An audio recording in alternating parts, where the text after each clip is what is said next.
Bonjour.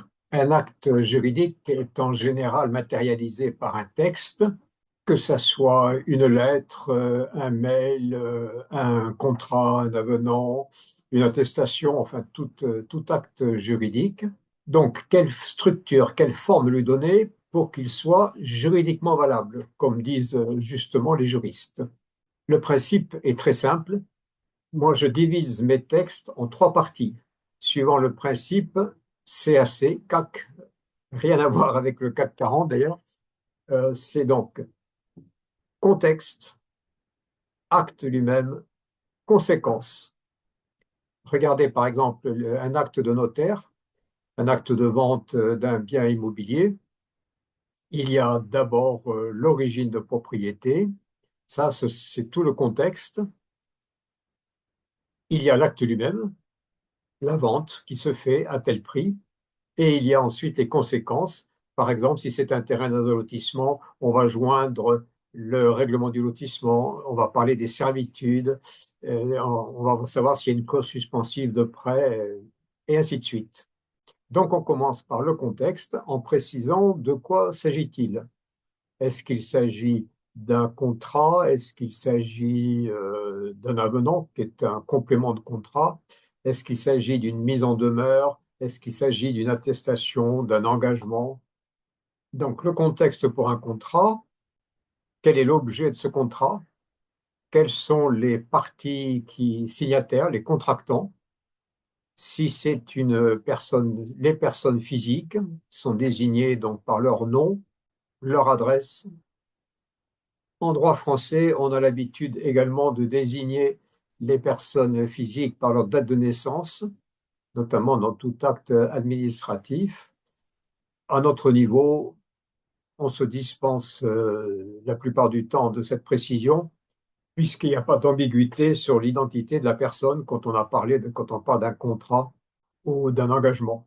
Pour les personnes morales, on désigne donc le numéro SIRET, l'adresse également, et le nom et qualité du représentant légal, celui qui a le pouvoir d'engager la société, la personne morale ou l'association, si c'est une association.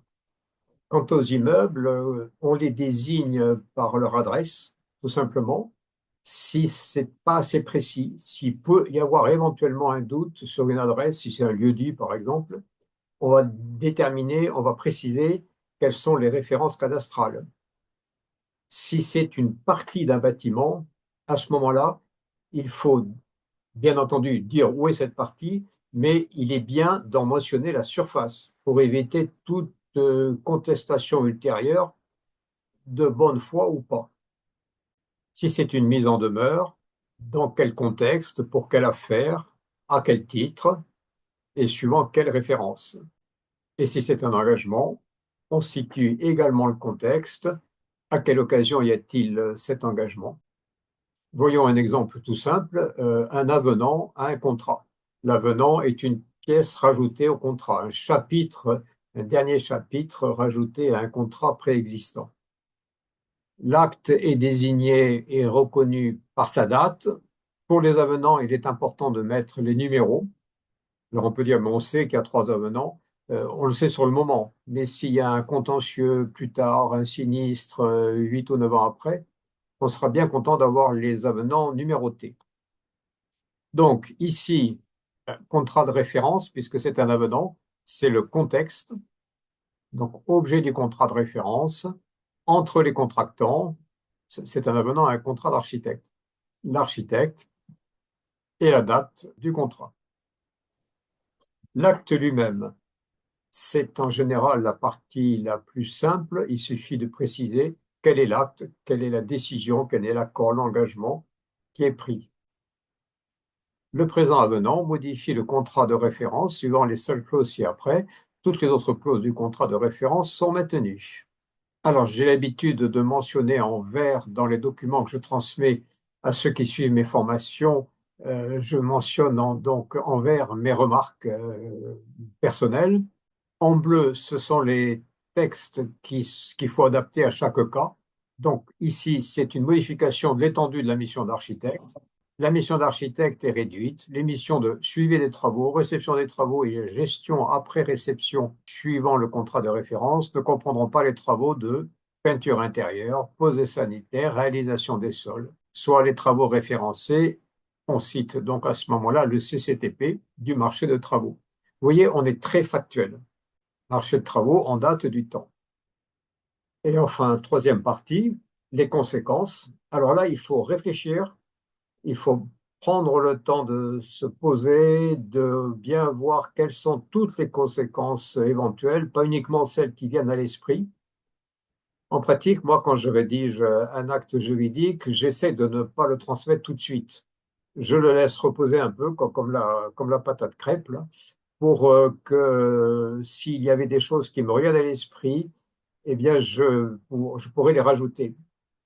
Si je peux l'envoyer que le lendemain, c'est encore mieux, pour pouvoir justement tout prévoir, tout envisager. Que se passera-t-il s'il y a ceci? Que se passera-t-il s'il n'y a pas cela? Et ainsi de suite. Et les conséquences. Il est bien convenu que la mission étant dorénavant étrangère aux travaux désignés ci-dessus, l'architecte ne devra plus faire acte de maîtrise d'œuvre correspondante, aucune coordination, etc. Le maître d'ouvrage est bien prévenu des conséquences de cette réduction, etc., etc. Le maître d'ouvrage accepte de supporter seul ces conséquences. Est-ce qu'il y a modification de la rémunération? Il faut y réfléchir. Si on ne le marque pas, il n'y aura pas de modification. Et n'y a-t-il pas d'autres modifications dans l'engagement entre le client et l'architecte? Fait A, alors c'est bien de situer les actes, c'est indispensable de les dater, indispensable. On le dit en combien d'exemplaires? Donc là, par exemple, il y a 3 exemplaires parce qu'il y a 2 clients co-contractants. Le terme juridiquement valable, c'est bon pour, c'est pas lui approuvé. Alors, lui approuvé, ça fait pas de mal, hein. C'est pas ça qui fait que l'acte ne sera pas valable. Mais le vrai terme, c'est bon pour avenant, bon pour contrat, bon pour engagement, etc. Bon pour achat, bon pour vente. Et ensuite, les signatures. Alors, j'aime bien demander à ce que les gens écrivent leur nom et signent. Parce qu'il y a des signatures qui sont tellement stylisées que quand on écrit soi-même son nom, ça me paraît préférable. Voici un autre exemple également vu pendant la formation. Il s'agit d'une mise en demeure. Donc le contexte, ben, il commence par l'objet déjà, bien sûr, et ensuite on se situe. Vous avez conclu un marché de travaux telle date pour la réalisation de tel bâtiment, l'OA à tel endroit, pour le compte de tel maître d'ouvrage. Ce marché de travaux comporte un planning contractuel mentionnant tel délai pour la réalisation de tel ouvrage. Ces travaux ne sont pas faits, et donc vous êtes en retard de tant de jours sur votre engagement, ainsi qu'il ressort des comptes rendus de chantier numéro 8, 9 et 10. Voilà le contexte. Je constate donc votre défaillance. La présente lettre est une mise en demeure de terminer ces travaux dans un délai de 15 jours, soit pour telle date, puisque la lettre est datée. Et les conséquences, si à cette date je constatais que ces travaux n'étaient pas finis, je demanderai, vous voudrez, etc., etc., etc. Voilà le principe. Vous avez compris.